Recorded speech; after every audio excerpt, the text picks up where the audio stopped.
President Harris, for always remembering the ground that you stand on. Thank you for being a part of a rich and noble tradition.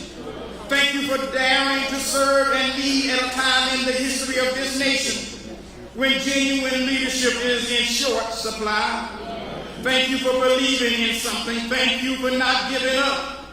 And now, brothers and sisters, there really is only one way to introduce our speaker for this afternoon.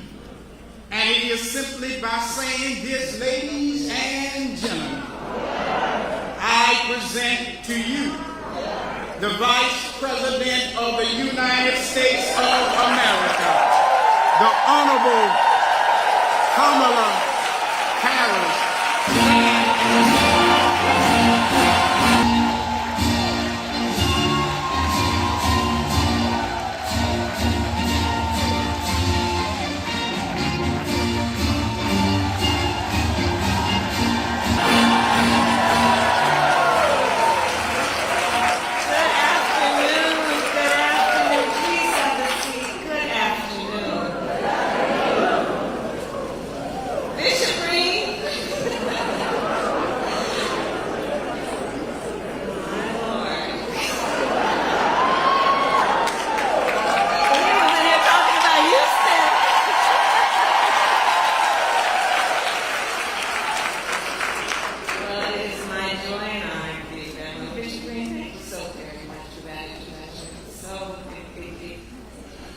It meant so much. It meant so much to me. It was, of course, good to see you again. I want to thank you for your friendship, for your leadership, and for your sage counsel.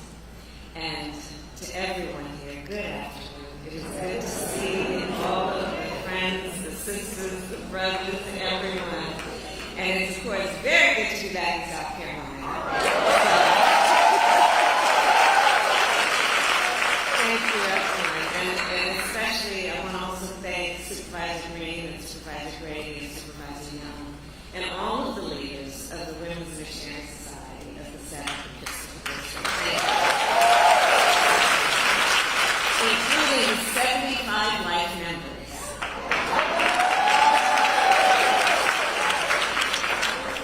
So thank you, everyone, for the warm welcome today and for the work that you each do every day for our nation. So my pastor, Reverend Dr. AME Brown, often says that as people of faith, we are called to do justice, to love mercy, and to walk humbly with God. Every day, the leaders of this Women's Missionary Society live the truth of those words. And standing with you then, I feel very much at home. As many of you know, I was born in Oakland, California, and growing up attending 23rd Avenue Church of God. My sister Maya and I went to Sunday school, and we sang in the choir, and we gathered with friends and family in the basement of our church to eat food prepared by loving hands. And as we all discussed at your quadrennial convention last August in Florida, for me and for so many of us, church is a place where we renew and share our faith. And as it says in Luke chapter 1, verse 79, faith has the power to shine a light on those living in darkness and to guide our feet in the path of peace. In moments such as this, when we as a nation witness so much hate, conflict, and attempts to divide, it is our faith that often guides us forward. Faith in what we cannot see, yet know to be true. Faith in the promise of our nation, freedom, liberty, and equality, not for some, but for all.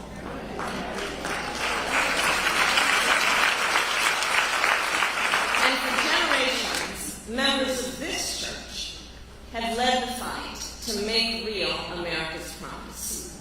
Great Americans like Sarah Allen, Denmark Vesey, Rosa Parks, and of course, Congressman Jim Carter.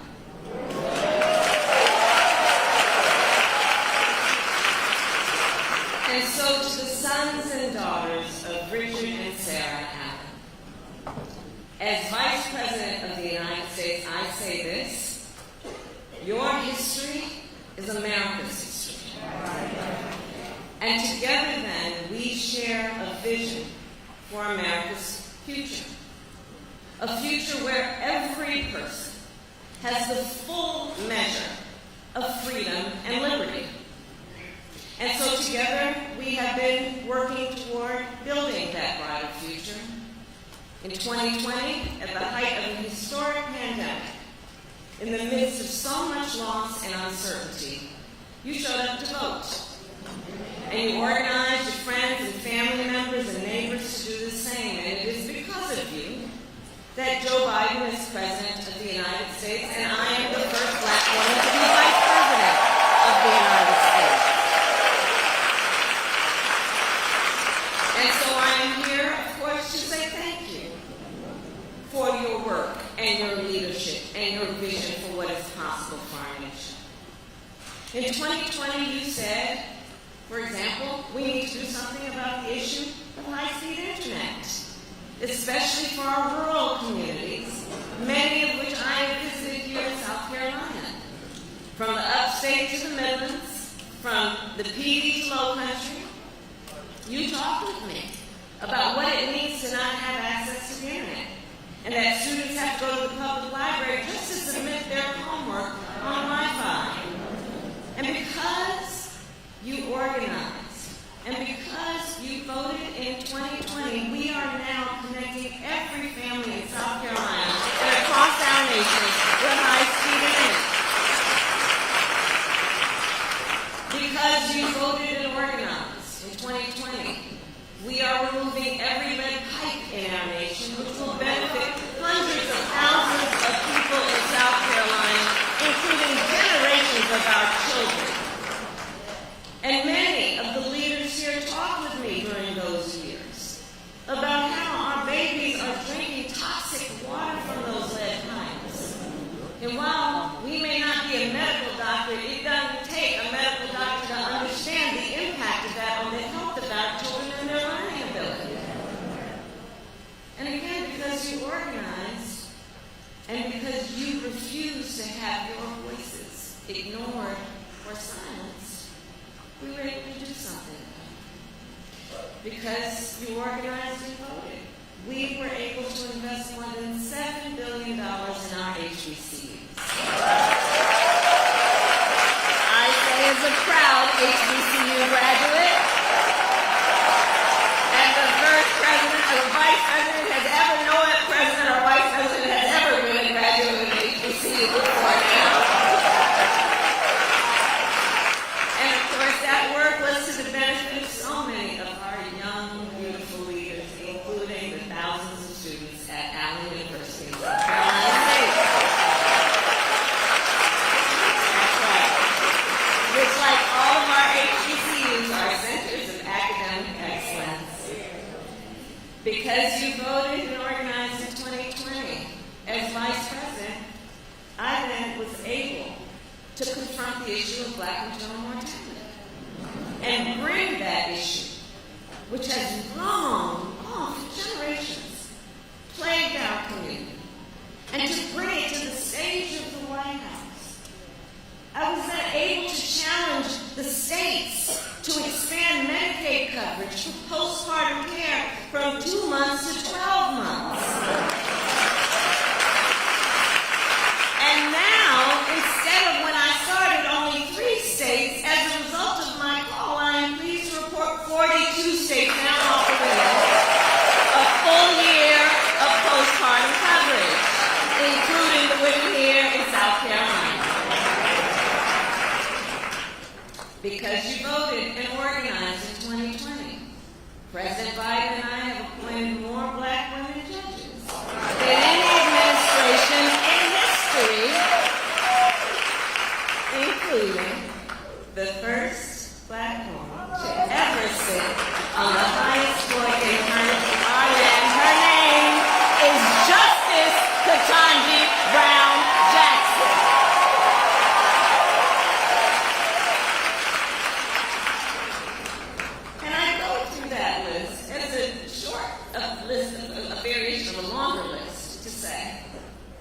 elections matter.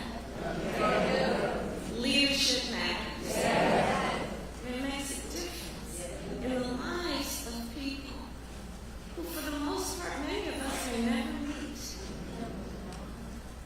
Who, for the most part, may never know our names. But because of your leadership, their lives are forever impacted. Because of your faith in the promise of America, we together can move our country forward. But understand, while we fight for progress, there are those who are trying to pull us backward. In this moment, we are witnessing a full-on attack on hard-fought, hard-won freedoms and rights. Just consider, in states across our nation, extremists attack the freedom to vote. They have the gall to pass laws to ban drop boxes, to limit early voting, to make it illegal to offer food and water to people who stand in line for hours simply to exercise their civic duty and right. To the elders, I say, whatever happened to love thy neighbor? The hypocrisy abounds. In states across our nation, extremists pass laws that criminalize doctors and punish women who seek basic reproductive health care. And I know we all here agree. One does not have to abandon their faith or deeply held beliefs to agree that the government should not be telling her what to do with her body.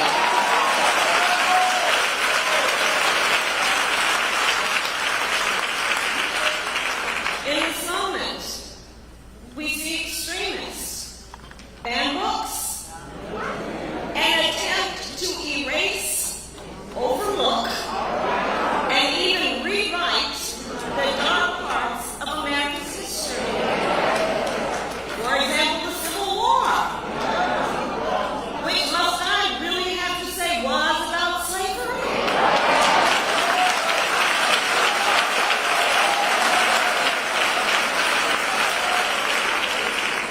And all of this, by the way, while they stand by and refuse to pass reasonable gun safety laws to keep our children in places of worship safe. And let us not ever stop fighting to address the epidemic of gun violence in honor of the memory of Reverend Pinckney and all those who have lost.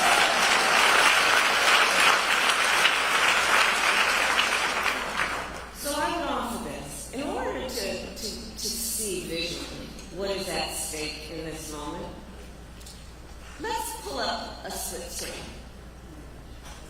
On the one side, they want to ban books. On the other side, we want to ban assault weapons.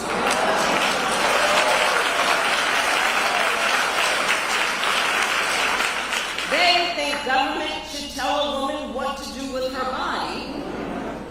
We trust women to know what is in their own best interest. And women trust us to protect their fundamental freedoms. We fight to protect the sacred freedom to vote, while they try to silence the voice of the people. And as Bishop said, just remember where we all were. I ask you to remember where you were 3 years ago today. January 6th, 2021. When a mob violently attacked the United States Capitol. They used brutal force and fear to try and overturn the results of a free and fair election.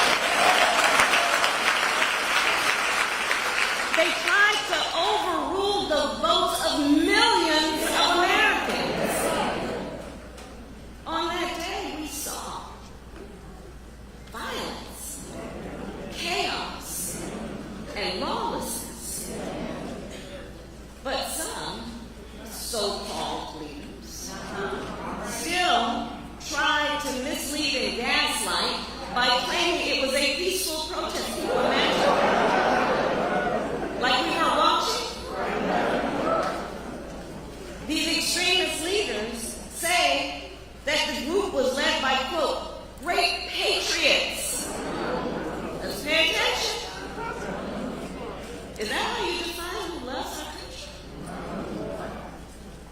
On January 6th, we were reminded that even though, yes, we have come a mighty long way, we still have far to go. And we still have work to do. And I believe that there is a duality to the nature of democracy, to its nature.